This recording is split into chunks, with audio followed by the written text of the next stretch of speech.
It's deep, hard-hitting, insights straight from the corridors of political power. Factual and humorous. It's one-on-one. The Right Honorable Odinga was also a peacemaker and a bridge builder par excellence. Every national milestone in the last 40 years of this country has the late Odinga's fingerprints on it. And each time he sacrificed personal ambitions and aspirations for national good. It is for this reason that in 4 straight elections, whenever our party leader was aggrieved by the results of an election, he would still extend an olive branch to the president in order to stabilize the nation and avoid dragging the country to the abyss in which we have seen many neighboring countries fall.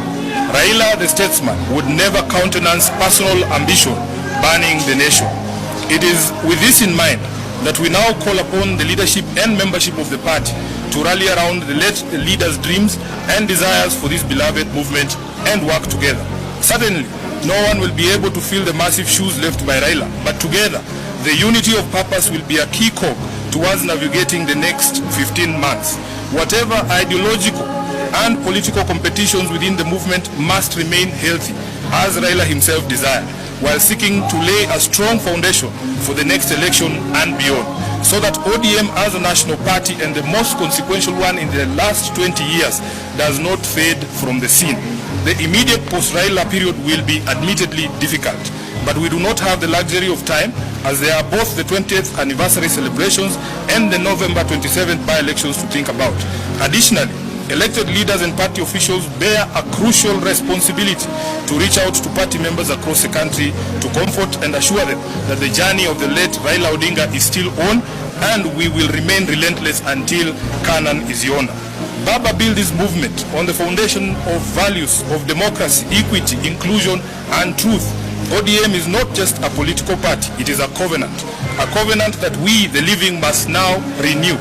Let us resist the temptation to scatter in despair or to fight over his political inheritance, as leaders often do when giants fall. Raila's true inheritance is not a name or a position, but a mission. That mission is to continue the struggle for a Kenya that works for all its children, regardless of tribe, class, or creed. We commit here in unison that, as we did during the funeral, that we will not be responsible for any breakup in the party or any unnecessary political turbulence that runs counter to Jacom's dream. I beseech the media to avoid the tendency for sensationalism and the incessant hunt for negative news within the party.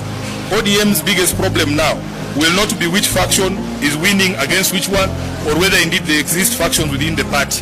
Today, the Central Committee of the party has met and laid a firm foundation of unity upon which we can build on moving forward. Please help us sustain this momentum by not perpetually hyping on perceived divisions. Instead, take time to also see us as a fabric built from diverse material originating from everywhere across the country, which predictably means that we may not always speak the same language, but we certainly know how to avoid the pitfalls of division that may happen on our path. We also appeal to the party's county officials throughout the 47 counties and all branch officials. Baba's dream is alive in all of you. Take up the leadership and grow the movement in your areas without fear or favor. Campaign time will come, and we shall be ready to hit the ground to popularize the party everywhere in Kenya. We grew into the biggest party in this land because citizens believed in our credibility, integrity, and aspirations. As a mass movement for all downtrodden Kenyans, there is no room for sentiment on this. You must move forward with your head held high. Whatever support you need from this committee, the National Office and the National Secretariat to help you achieve your mandate, we promise to do our best to deliver it. I tend to listen to what many do not hear. I've listened to Ojijo. Unfortunately, Ojijo speaks for the majority of the Luos of his age, the enlightened Luo. And what do they say? They are uncomfortable with Edwin Sifuna at the helm of ODM. And because I've close proximity to the people of his age, I think that is the resonating message across the board. and is not limited to this age group. In fact, if you elevate that argument slightly up and interrogate the views within ODM, you'll realize it is the youthful elected leaders in ODM from Luo Nyanza who have expressed discomfort with Edwin Sifuna. I mean, Gladys Wanga has said it so clearly. Millie Odhiambo has said it so clearly. The only hesitation appears to be from the most mature of the lot, James Orengo and Professor Anyang' Nyong'o, because they've been there, they know it. Sifuna finds himself in a situation that Michael Kijana Wamalwa found himself many years before. In the aftermath of Jaramogi's departure.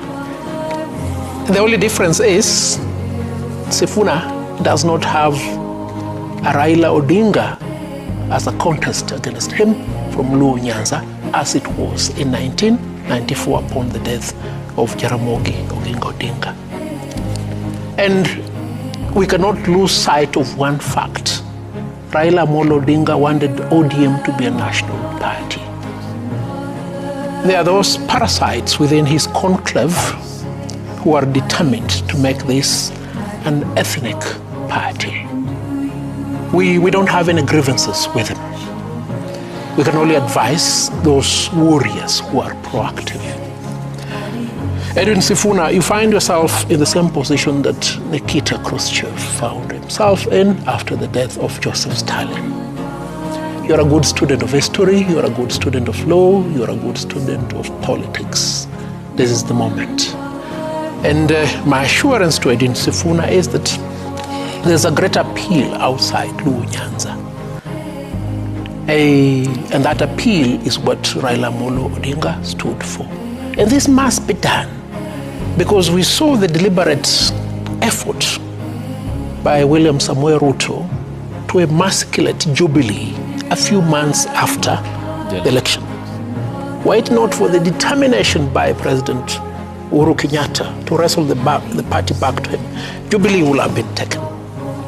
We've seen the deliberate attempt to take ODM. KANU has been taken. You know, any person at the helm of the executive will want absolute power. Make no mistake about it. Even me, even Barack here. Make him president, he'll want executive absolute power. That's why we have checks and balances. Because a question may be asked, why do we have the political parties act in the first place?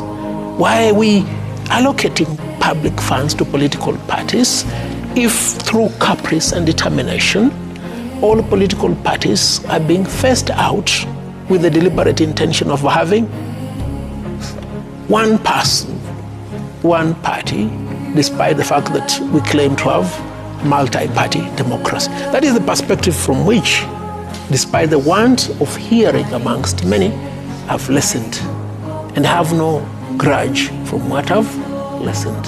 What I can only do is to project and give a perspective upon which this scenario can be bettered. Hello, I'm Boniface Mwaura Beyond the Headlines. Subscribe to enjoy the political in-depth analysis. Yeah, once again, boom. And humorous. It's deep, hard-hitting, insights straight from the corridors of political power. Factual and humorous. It's one-on-one.